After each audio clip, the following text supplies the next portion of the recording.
रायगढ़ शहर के दुर्गा लॉज के संचालक राजेश अग्रवाल दोपहर के अपन घर में फांसी लगा के खुदकुशी कर ली।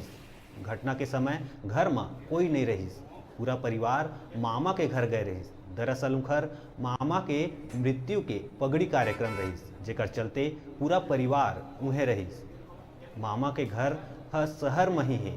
बताए जावत है कि राजेश अग्रवाल मामा के घर ले अपन घर गर्ल्स हॉस्टल के पास वापस आ गई, जेकर जानकारी कोनो ला नहीं रहीस।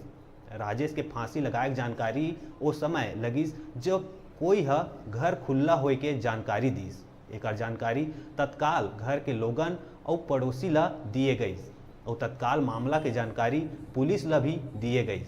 बता दन के आनंद अग्रवाल के ऑटो पार्ट्स के दुकान घलोक रही। घटना ला लेके पूरा परिवार स्तब्ध है। फिलहाल मामला की विवेचना पुलिस करत है। सौला पीएमबर अस्पताल भेज दिए गए हैं। खुदकुशी के कारण अभी कोई पता नहीं लगे है। उन्हें मृतक राजेश के जेब ले सुसाइड नोट भी मिले है। वह लिखे रहीस कि जे गलती करत हाँ ओकर जिम्मेदार मैं खुद हूँ।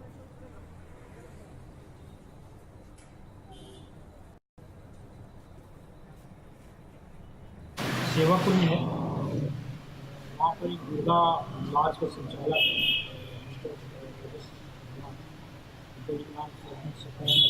पचपन साल ये पगड़ी में अपने पूरे परिवार के लोग गए हुए थे। यही नगर शहर में उन्होंने अपनी पत्नी से 12-1 बजे लगभग शादी वाली मांग की ले आए कि बीच में मुझे कुछ प्रॉब्लम होता है तो